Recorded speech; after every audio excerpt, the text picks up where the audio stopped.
বিষয়ে মানুষ গাফলতি করে এ নিয়ে সংক্ষিপ্ত আলোচনা। সর্বপ্রথম যে পয়েন্টটি নিয়ে আলোচনা করব সেটা হচ্ছে দিন শিক্ষার ব্যাপারে গাফলতি। আপনি মানুষকে দেখতে পাবেন অধিকাংশ মানুষ দিন শিক্ষার ব্যাপারে গাফলতি, উদাসীন। তারা হয়তো কোনো ব্যতিক্রম নিজে হয়তো কোরআন এবং হাদিসের জ্ঞান অর্জন করতে পারেনি, কিন্তু এখন বর্তমানে তারা নিজেও শিখেনি এবং তার ছেলে মেয়েদেরকেও কোরআন এবং হাদিসের শিক্ষা দিতে চায় না। আপনি দেখেন আপনাদের এই পাড়াতে কয়টা মাদ্রাসাতে পড়াশোনা করছে, কয়টা কোরআন এবং হাদিসের আলোচনা শুনছে, আপনি একটু লক্ষ্য করে বুঝতে পারবেন।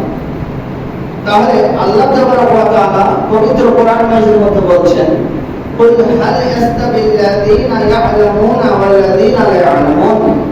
হে নবী সাল্লাল্লাহু আলাইহি ওয়াসাল্লাম, আপনি বলে দিন যে যারা জানে আর যারা জানে না তারা কি উভয় সমান? ইন্নামা ইয়াতাযাক্কারু উলুল আলবাব। নসিহত উপদেশ কেবল জ্ঞানীরাই গ্রহণ করে, অর্থাৎ যার মধ্যে জ্ঞান রয়েছে তারাই উপদেশ গ্রহণ করবে, যার মধ্যে জ্ঞান নাই তারা উপদেশ গ্রহণ করবে না, তারা দ্বীনের খিদমতে আসবে না, তারা দ্বীন শিখতে চাইবে না। আল্লাহর নবী সাল্লাল্লাহু আলাইহি ওয়াসাল্লাম তিনি বলেছেন, তালাবুল ইলমি ফারিদাতুন আলা কুল্লি মুসলিম, যে এই দ্বীন শিক্ষা অর্জন করা প্রত্যেক মুসলিমের উপর ফরজ।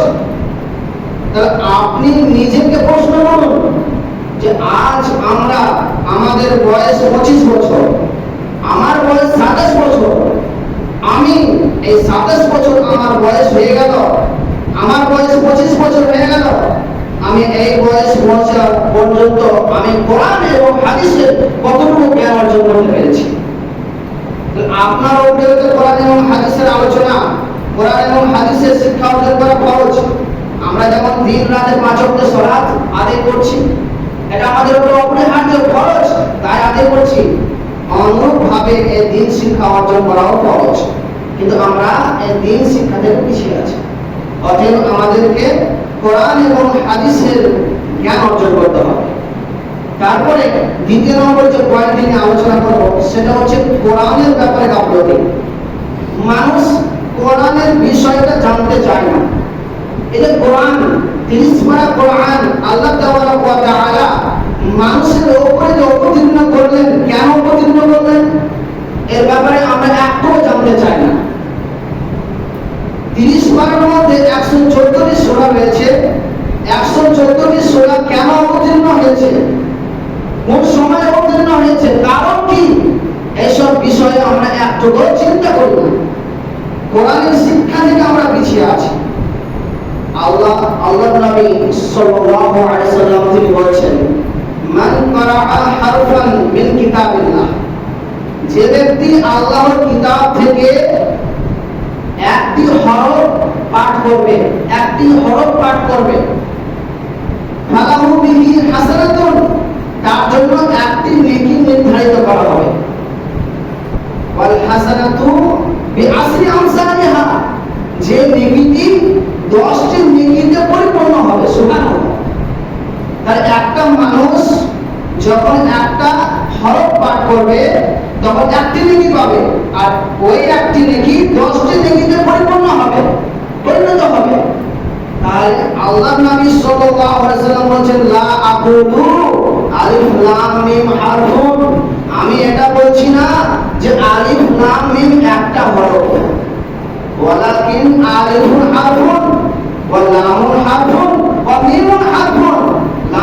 আলিফ একটি হরফ, লাম একটি হরফ, মিম একটি হরফ।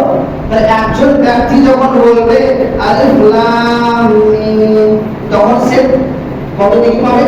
30 নেকি পাবে। কত?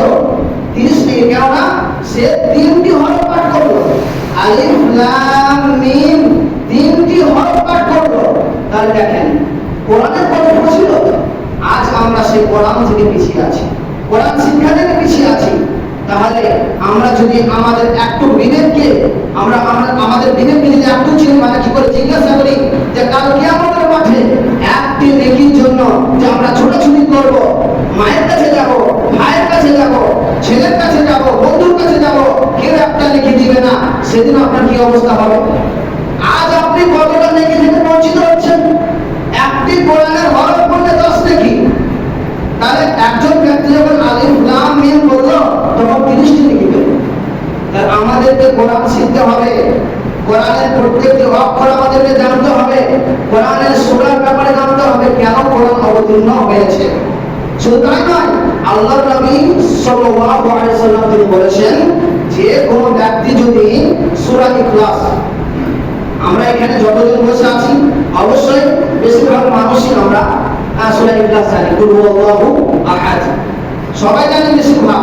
তো আল্লাহর নবী সাল্লাল্লাহু আলাইহি ওয়াসাল্লাম বলেছেন আজকের এই দ্বীনি ইজতেমা থেকে কয়েকটি জিনিস শিক্ষা অর্জন করে যাবেন।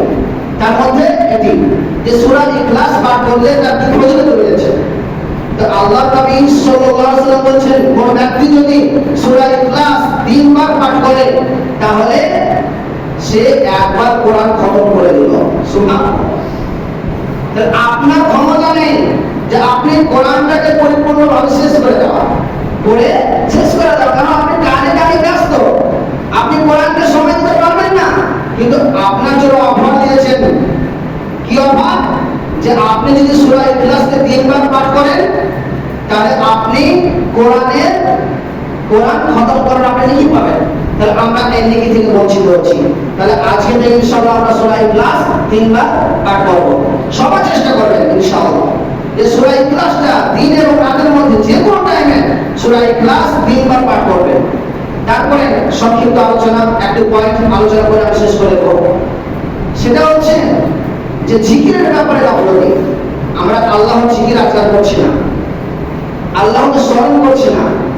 এই জিকির আজকাল একজন মুসল্লি যতটা করে, আল্লাহকে যতটা স্মরণ একজন মুসল্লি করে ততটা একজন বেনামাজি করে না। কেননা যখন 5 ওয়াক্তের সালাত আপনি আদায় করছেন তখন ফরজ সালাত করার পরে কি করছেন? তাসবিহ তাহলিল পাঠ করছেন, তাসবিহ তাহলিল করছেন। তাহলে এটা আপনি জিকির আজকাল করছেন, আল্লাহকে স্মরণ করছেন। তাহলে যারা নামাজ পড়ছে না, যারা সালাত আদায় করছে না, তারা জিকির আজকাল থেকে করছিল, তারা জিকির আজকাল থেকে কাফের। তাহলে আপনি কত বড় সৌভাগ্যবান যে আপনি নামাজ পড়তে আসছেন এবং আল্লাহর সাথে কথা বলে তাকে স্মরণ করে যাচ্ছেন। আল্লাহর নবী সাল্লাল্লাহু আলাইহি ওয়াসাল্লাম বলেছেন, এই হাদিসটি রাবি হচ্ছেন আবু হুরায়রা রাদিয়াল্লাহু তাআলা। কি বলছেন? কালিমাতানি খাফিফাতানি আলা লিসান, কালিমাতানি খাফিফাতানি আলা লিসান, দুটি এমন সংক্ষিপ্ত বাক্য রয়েছে, দুটি এমন ছোট্ট বাক্য রয়েছে যা বলা খুব সহজ। সাকিলাতানি ফিল মিজান, আর বাংলাতে কিন্তু খুব ভারী, বাংলাতে খুব ভারী, আর আল্লাহ তাবারক ওয়া তাআলার কাছে অতি প্রিয়। সে দুটি বাক্য কি? সুবহানাল্লাহি ওয়া বিহামদিহি সুবহানাল্লাহিল আযীম। এই দুটি বাক্য। তাহলে আপনার উচিত হবে যে দিন এবং রাতের মধ্যে এই দুটি বাক্য বেশি বেশি করে পাঠ করা। কেননা আমরা সবাই জানি যে কাল কিয়ামতের মাঠে, হাসরের ময়দানে আমাদের নেকি আর পাপকে ওজন করা হবে। ওজন করা হবে না? ওজন করা হবে। তাহলে এই হাদিসে কি বলছেন? যে এই দুটি শব্দ খুব সহজ বলতে, সুবহানাল্লাহি ওয়া বিহামদিহি, বলেন সবাই, সুবহানাল্লাহি ওয়া বিহামদিহি সুবহানাল্লাহিল আযীম। দুটি সংক্ষিপ্ত শব্দ, কিন্তু আল্লাহর নবী সাল্লাল্লাহু আলাইহি ওয়াসাল্লাম বলেছেন পাল্লাতে খুব ভারী হবে। যখন এই কালেমা দুটিকে নেকির পাল্লাতে চাপিয়ে দেওয়া হবে আর আপনার পাপের পাল্লাটা, যখন আপনার পাপের পাল্লাতে পাপকে চাপিয়ে দেওয়া হবে, তখন এই কালেমার কারণে, এই তাসবিহর কারণে, জিকির কারণে আপনার নেকির পাল্লাটা ভারী হয়ে যাবে। সুবহানাল্লাহ। আমাদের উচিত যে এই জিকিরগুলো, এই তাসবিহগুলো বেশি বেশি করে পাঠ করা। কিন্তু আমরা আজকে কাফের, এই জিকির থেকে কাফের। তাহলে দেখেন, এই যে আমাদের একটা আপনাদের ইজতেমার ব্যবস্থা করা হয়েছে, কোরআন এবং হাদিসের আলোচনার ব্যবস্থা করা হয়েছে, কিন্তু দেখেন এই দ্বীনি অনুষ্ঠানে, দ্বীনি ইজতেমাতে আপনারা কয়জন বসে আছেন? তাহলে মানুষ সালাত আদায় করতে চায় না, মানুষ আল্লাহকে স্মরণ করতে চায় না, কিন্তু কাল কিয়ামতের মাঠে আপনারা বুঝতে পারবেন যে এই সালাত আদায় করার কি প্রয়োজনীয়তা রয়েছে, কি গুরুত্ব রয়েছে। যারা সালাত আদায় করবে তারা মাঠে হাত দিয়ে কোনো উপায় পাবে না, সেদিন কোনো উপায় থাকবে না। কেননা নবী ইব্রাহিম আলাইহিস সালাম তিনি তার পিতার জন্য আল্লাহর কাছে সুপারিশ করবেন। তার পিতার জন্য, তার পিতা ছিলেন একজন আজার, মূর্তি তৈরি করতো, নিজের হাতে মূর্তি তৈরি করতো আর বাদশাকে দিত, বাদশার কাছে বেচতো। সে মূর্তি পুজো ছিল আজার। তো কাল কিয়ামতের মাঠে তার পিতার জন্য আল্লাহর কাছে সুপারিশ করবেন যে আল্লাহ, আপনি তো বলেছেন যে আমাকে এই হাসর ময়দানে লাঞ্ছিত করবেন না, অপমানিত করবেন না, সসম্মানে আমাকে পার করবেন। তাহলে আমি যাবো জান্নাতে আর আমার পিতা যাবে জাহান্নামে, এর থেকে লাঞ্ছিত আর অপমানিত কি হতে পারে? তাহলে দেখেন আল্লাহ তাআলা সেদিন বলবেন আমি কাফের মুশরিকদের জন্য জান্নাতকে হারাম করে দিয়েছি, জান্নাতকে হারাম করে দিয়েছি, সেদিন নবীর পিতা হোক বা না হোক। তাহলে আমাদের কি হবে, আমাদের কি উপায় হবে? আমাদের সালাত আদায় করা ছাড়া কোনো উপায় নেই। আমাদেরকে সালাত আদায় করতে হবে, আল্লাহর জিকির আজকাল করতেই হবে। ইসলামে যে বিধান দেওয়া আছে সে বিধান অনুযায়ী আমাদেরকে চলতে হবে। আপনারা যে সালাত আদায় করতে এসেছেন কষ্ট করে গরমে, তাহলে এর ফজিলত আপনি কাল কিয়ামতের মাঠে পেয়ে যাবেন। কিন্তু যারা বাড়িতে বসে আছে আজান শোনার পরেও মসজিদে সালাত আদায় করলো না, তারা কাল কিয়ামতের মাঠে তারা বুঝতে পারবে যে আমরা কি ক্ষতি করেছি দুনিয়ার বুকে। অর্থাৎ এখনো আমাদের সময় রয়েছে, এখনো আমাদের হায়াত রয়েছে। আমি আমার দিনী ভাই ও বন্ধুদেরকে বলবো, হয়তো মসজিদের এই মাইকের আওয়াজ বাইরে যাচ্ছে, তো আপনারা অবশ্যই আপনারা পাঁচ ওয়াক্ত সালাত আদায় করুন। কেননা আমরা চোখে চোখে দেখতে পাচ্ছি, আমরা এটা বুঝতে পারছি যে আমাদের পরিবার থেকে দাদা চলে গেছে, নানা চলে গেছে, আমাদের আত্মীয় স্বজন চলে গেছে, তারা বাড়ি ঘর টাকা পয়সা অনেক কিছু জমিয়ে গেছে, কিন্তু কোনো কিছু সাথে নিয়ে যায়নি। যেটা সে আমল করেছে সেটাই সাথে নিয়ে গেছে, সেটা ভালো আমল হোক আর খারাপ আমল হোক। তাহলে আপনার আর আমার উচিত হবে যে নেক আমল বেশি বেশি করে করা। কেননা আমার মরণ কখন হবে, আপনার মরণ কখন হবে আপনি এটা জানেন না। তাহলে আমরা যখন এই মরণের সময় জানি না, মরণ কখন হবে এটা আমরা আমাদের জানা নেই, খবর নেই, তাহলে আমাদের উচিত যে পাঁচ ওয়াক্তের সালাত আদায় করা এবং মানুষদের সাথে সদাচরণ করা, ভালো ব্যবহার করা। পরিশেষে আল্লাহর কাছে দোয়া করি আল্লাহ তাআলা যেন আমাদের সকল মুসলিম ভাই ও বোনদেরকে পাঁচ ওয়াক্তের সালাত আদায় করা তৌফিক দান করেন, আমিন। এবং হে আল্লাহ, যতদিন পর্যন্ত এই পৃথিবীতে মুসলিম ভাই ও বোন বেঁচে থাকবে, তাদেরকে তুমি দিনের খিদমতের জন্য তুমি কবুল করো, আমিন। ওয়া আলাইনা ইল্লাল বালাগ।